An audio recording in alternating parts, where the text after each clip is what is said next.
Bueno, aquí tenemos a la ictericia, ¿no? En cuanto a los aspectos generales, vamos a observar lo que sería el metabolismo de la bilirrubina.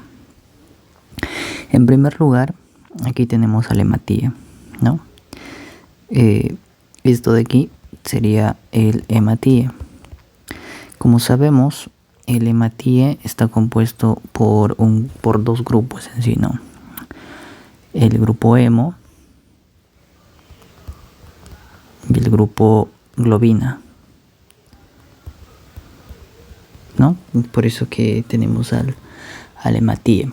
Entonces, en algún momento, este hematíe pues va a morir, ¿correcto? En algún momento este hematíe muere y pues se parte, ¿no? Se parte en dos, ¿no? Tanto la hemoglobina como el grupo hemo. Bien. Ahora, valga la redundancia, también es importante recordar esto, que la hemoglobina es una proteína y esta proteína se va a ir degradando sistemáticamente hasta convertirse en un aminoácido. Bien. Ahora, al romperse esta hemoglobina, el grupo hemo, en especial el grupo hemo, va a interceder en el grupo hemo la hemoxigenasa, ¿no? Se va a metabolizar por la hemoxigenasa. Entonces esta hemoxigenasa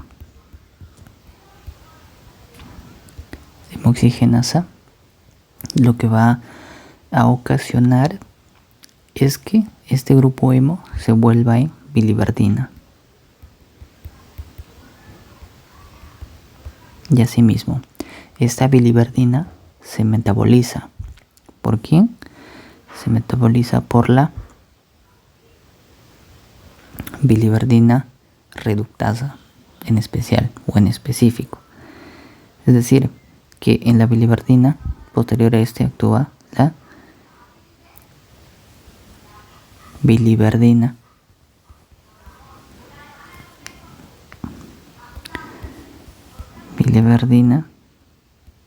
reductasa, lo que ocasiona que se origine bilirrubina secas, por así decirlo, ¿no? Pero en realidad lo que vamos a tener acá es bilirrubina indirecta, también conocida como bilirrubina no conjugada. Bien, entonces esta bilirrubina no conjugada, como sabemos, es liposoluble, ¿no? No es hidrosoluble. Entonces, para que esta bilirrubina pueda pasar a los sinusoides hepáticos, se tiene que unir a un elemento que le permita esto, ¿no? Y en especial se une a la albumina.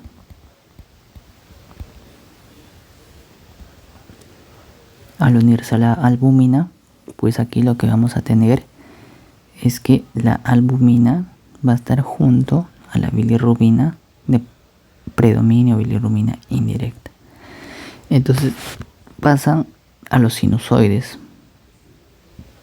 Estos serían los sinusoides hepáticos. Lo pongo para situarnos. Sinusoides hepáticos. ¿Ya? Ahí. Hepáticos. Bien. A ver, para no perdernos, recordemos en primer lugar que vamos a tener primero a un hematíe, que sería este, ¿verdad? Este es el hematíe. Este hematíe, como buen hematíe que es, va a tener que morir en algún momento, ¿no? Es decir, que se va a partir, ¿no? Se va a partir en su grupo hemo y su grupo globina. Esta globina, como es una proteína, se va a ir degradando poco a poco hasta convertirse en un aminoácido. Sin embargo, el grupo hemo, por acción de la hemoxigenasa, se va a convertir en biliverdina. Y por acción de la biliverdina reductasa pasa a bilirrubina, ¿no? O se metaboliza biliverdina. Perdón, a bilirrubina de predominio indirecto, o también conocida como bilirrubina no conjugada. Entonces, para que esta bilirrubina no conjugada pueda pasar a los sinusoides hepáticos, se tiene que unir a algo, ya que es liposoluble, no es hidrosoluble.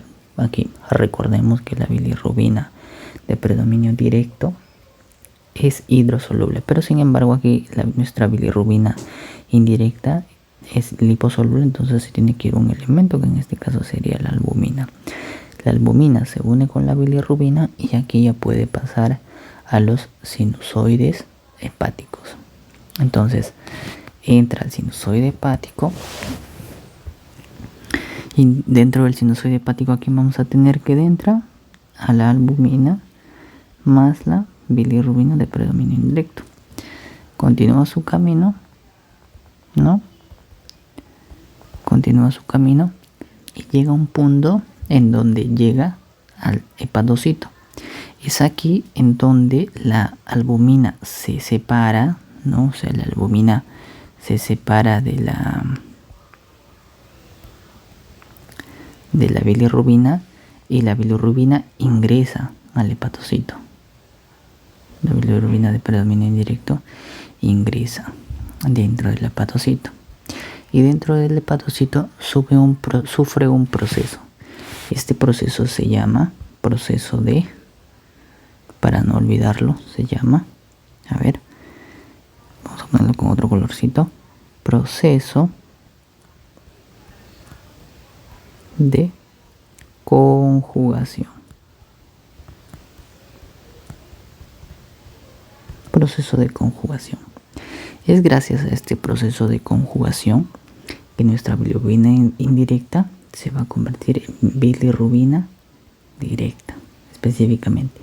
Pero ¿quién es el que se encarga de este proceso de conjugación que convierte la bilirrubina indirecta en bilirrubina directa? El GUT, o también conocido como urodin, glucurodin, transferasa, por sus siglas en inglés, GUT. Este GUT es el que permite que se dé el proceso de conjugación en donde la bilirrubina indirecta se transforma en bilirrubina directa. Para ser más específicamente en dónde pasa esto, aquí dentro del hepatocito, y a nivel especialmente de dónde, no se ve aquí, pero aquí tenemos a nuestro famoso y querido retículo endoplasmático liso. A este nivel es donde actúa el glucodín, el urodín, glucurodín, transferasa, más conocido como nuestro GUT. A este nivel es el que actúa y el que permite que la bilirrubina indirecta, por acción de esto, se transforme en la bilirrubina directa. Bien, entonces hasta ahí creo que estamos bien, ¿no? Entonces, posterior a esto, luego nuestra bilirrubina directa pasa a los canalículos biliares, ¿no? Entonces aquí ya tenemos nuestra bilirrubina directa que va a pasar a los canalículos biliares. ¿A qué canalículos biliares va a pasar en específico? A los canalículos biliares internos y a los canalículos biliares externos. Correcto. A los canalículos biliares internos y a los canalículos biliares externos. Hasta llegar ¿a dónde? ¿Hasta dónde llega esta bilirrubina directa? Hasta llegar a los intestinos. Muy bien. Entonces aquí tenemos la bilirrubina directa y llega, miren, hasta los intestinos. Hasta aquí, todo este proceso que hemos descrito es completamente igual, tanto en el neonato como en la persona adulta o en el paciente pediátrico, ¿no? ¿Cuál es la diferencia? Que en el intestino de los neonatos no hay bacterias que puedan metabolizar esta bilirrubina directa. Es decir, que el intestino del neonato, que ponemos del neonato, ¿qué es? ¿Cómo se conoce esto? Que no tiene bacterias que metabolicen a la bilirrubina directa. El intestino del neonato es aséptico.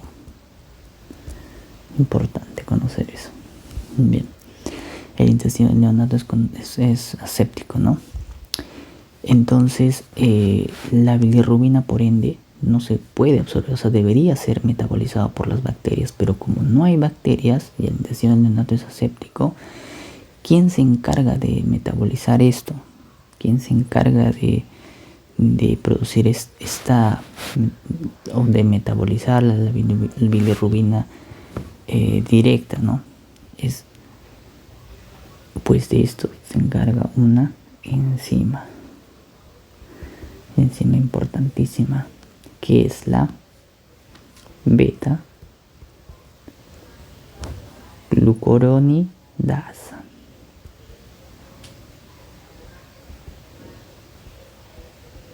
Ese es el que se encarga de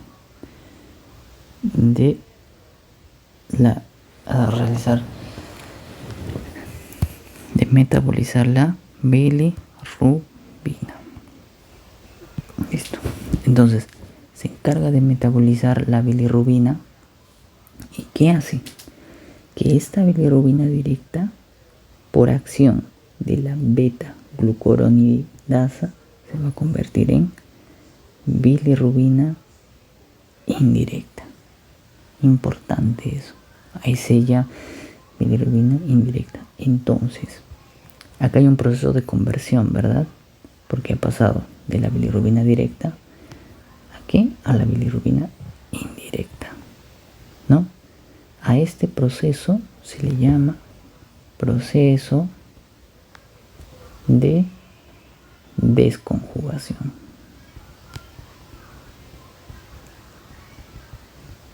Desconjugación. Recordemos que ya estamos hablando de dos procesos. Aquí había un proceso de conjugación, recordemos, y aquí ya tenemos otro proceso, que es el proceso de desconjugación. Muy bien. Entonces, al reabsorberse una buena cantidad significativa, pasa a la circulación hepática y pues va aumentando, ¿no? La concentración elemental hepática. O sea que esta bilirrubina indirecta va a pasar al cuerpo. ¿Y cómo se llama este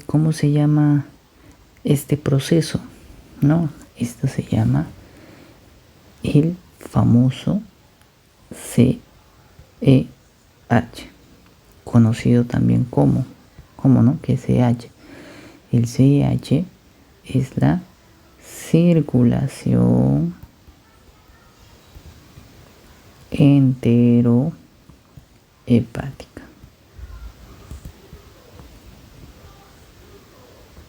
La circulación enterohepática. Y entonces de aquí la bilirrubina se va a todo el cuerpo, pues, ¿no? Y ya, y eso sería todo. Entonces vamos a hacer un repasito más, como para que se me quede más rápido. En primer lugar, aquí tenemos al hematíe, ¿no? Este hematíe está conformado por un grupo hemo y un grupo globina. En algún momento este buen hematíe va a tener que morir, ¿no? Entonces, al morir este hematíe se parte en dos. Entonces, la globina, como es una proteína, esta se va degradando y se convierte en un aminoácido, ¿no? Sin embargo, el grupo hemo, ¿qué del grupo hemo? La globina ya se fue. El grupo hemo se metaboliza por acción de la hemoxigenasa y se transforma en biliverdina.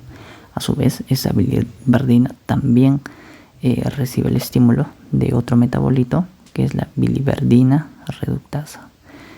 Y a través de esta biliverdina se transforma en bilirrubina indirecta o bilirrubina no conjugada, que es liposoluble.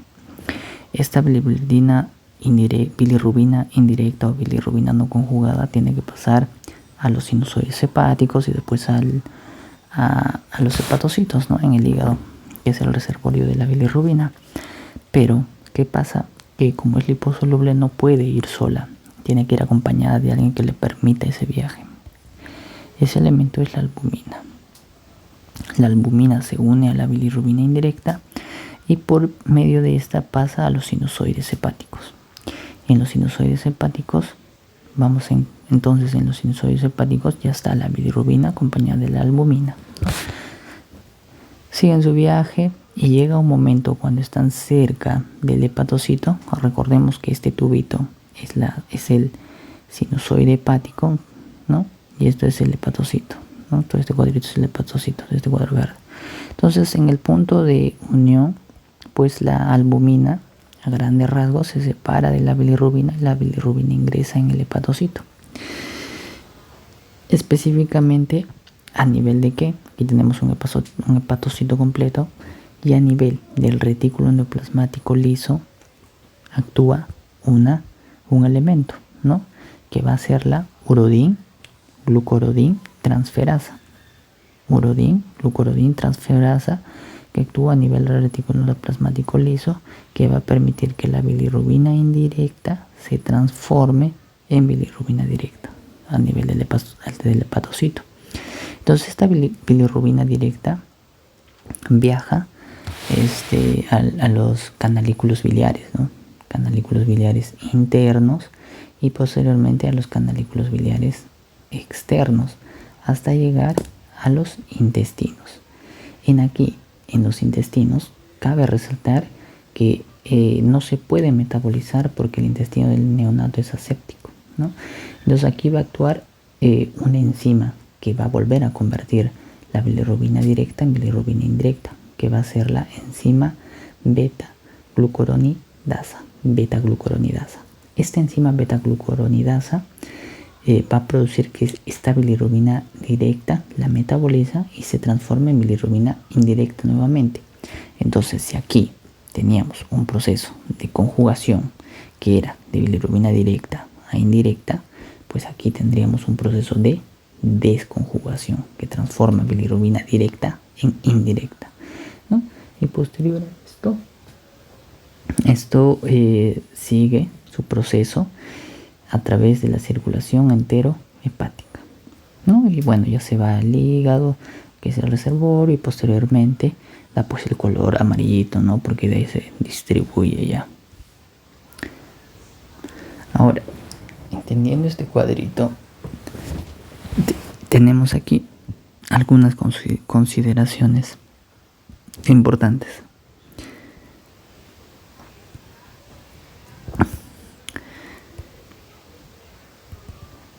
Consideraciones importantes de la siguiente manera, ya que una vez entendemos el metabolismo de la bilirrubina. Por ejemplo, si tenemos muchos hematíes, vamos a tener algo, o sea, la gran concentración de hematíes, o sea, hay bastantes hematíes. Esto se conoce como policitemia. Y también sabemos que es la gran concentración de hematíes, ¿no? De hematíes en sí. Entonces, si hay gran concentración de hematíes, vamos a tener gran concentración ¿de qué? O sea, por lógica nada más, vamos a tener que haya mayor concentración de biliverdina, mayor concentración de bilirrubina indirecta, y así. O sea, haya mayor concentración de todos estos elementos, ¿no? Ahora, si la ruptura de este hematíe, aquí tenemos una ruptura, ¿no? Pero si hay rupturas descontroladas o en gran número, también vamos a encontrar otra enfermedad. ¿Cómo se denomina esa enfermedad? La famosa hemólisis, que es la ruptura alterada o anormal en demasía, ¿no? del grupo hematía. Esto más que todo se puede dar en anemias hemolíticas o en incompatibilidades. En cambio también podemos tener otra enfermedad que vendría a ser que la baja concentración de albumina, ¿no? Que sabemos que la albumina es muy importante porque esta se va a unir a la bilirrubina indirecta y va a poder realizar todo su proceso, ¿no? Pero si hay un descenso o algo que ocasione que la albumina se produzca en bajo número o en niveles inadecuados, pues también va a ocasionar otros defectos. Asimismo, en el proceso de desconjugación tenemos que actúa un elemento importante que va a permitir la transformación de la bilirrubina directa en indirecta, ¿no? ¿Quién es? La GUT. Entonces esta GUT permite que la bilirrubina directa pase a bilirrubina indirecta. Perdón, que la bilirrubina indirecta pase a bilirrubina directa.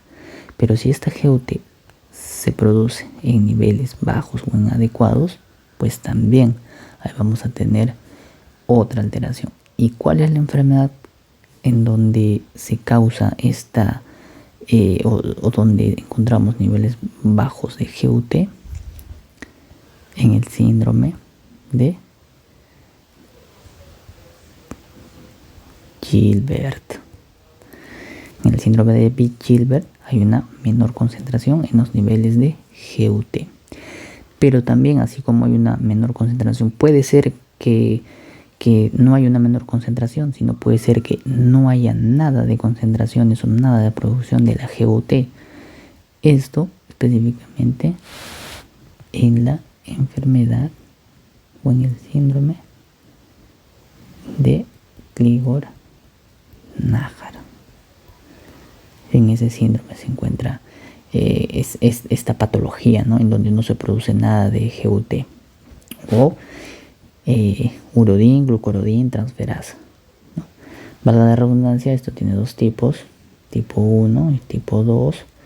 El tipo 1 más severo en los neonatos y el tipo 2 ya es parcial. Muy bien.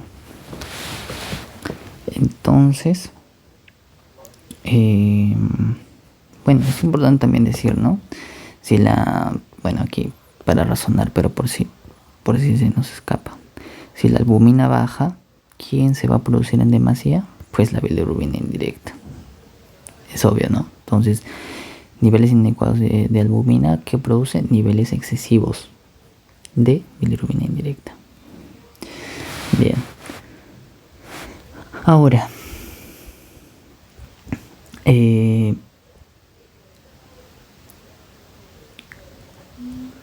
también hay patologías que hacen que esta bilirrubina directa que encontramos en el hígado y esta bilirrubina directa que encontramos en la vesícula biliar, hay patologías que aumentan los niveles de estas bilirrubinas directas tanto en el hígado como en la vesícula biliar. ¿En qué patologías se encuentran estas más aumentadas? En la hiperbilirrubinemia directa o la enfermedad de Toch, o también en las atresias biliares, como la ictericia colestásica, ¿no? Muy bien. Entonces, pero también, ¿no? Acá tenemos la circulación enterohepática, ¿no? Que debe ser como que de esta manera, ¿no? Un flujo constante, ¿no? Que llegue la bilirrubina directa, que se transforme en bilirrubina indirecta por acción de la enzima beta-glucuronidasa y que así nos siga esta circulación enterohepática, que tenga esta circulación enterohepática. Pero hay factores que aumentan también en demasía esta circulación enterohepática. Estos factores que hacen que se aumente en demasía y en niveles inadecuados la circulación enterohepática son tres. El primero es la ictericia por lactancia materna. El segundo es la ictericia por leche materna. Y el tercero es la ictericia por éstasis intestinal.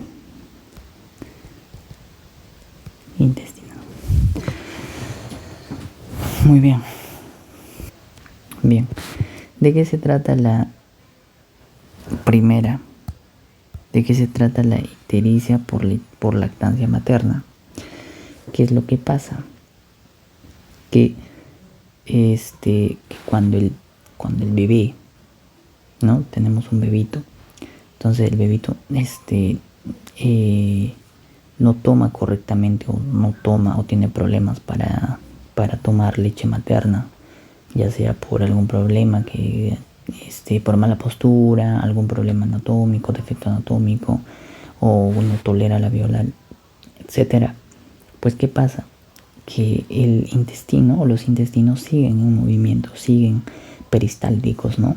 Y al no haber nada, entre comillas, porque sí a ellos sí le está llegando la bilirrubina directa, pues la enzima beta-glucuronidasa sigue actuando. Entonces, ¿qué pasa? Que sigue convirtiendo la bilirrubina directa en indirecta y el proceso sigue funcionando, ¿no? Entonces los niveles están aumentando o el proceso está aumentando. Por eso se dice que hay una ictericia por lactancia materna. También hay una ictericia por leche materna. ¿Por qué? Porque de por sí la leche materna también tiene enzima beta-glucuronidasa. Es decir, que no solamente que aparte de que en los intestinos esta enzima está convirtiendo la bilirrubina directa en indirecta y aumentando el proceso, aumentado eso, la leche materna también está aumentando este proceso, ¿no? Entonces aumenta también la circulación enterohepática. Ahora, la ictericia por éstasis intestinal, aquí es como que va a haber un stop acá abajo, ¿no? Un stop. Entonces igual acá se sigue acumulando, no hay una adecuada excreción de esto por una u otra patología, entonces la circulación enterohepática también sigue aumentando en demasía, ¿no? A grandes rasgos es esto, ¿no? Pero ya entendiendo un poco todo este cuadrito podemos darnos cuenta del metabolismo de la bilirrubina y entender más cómo se ocasionan las principales enfermedades que están relacionadas a esto.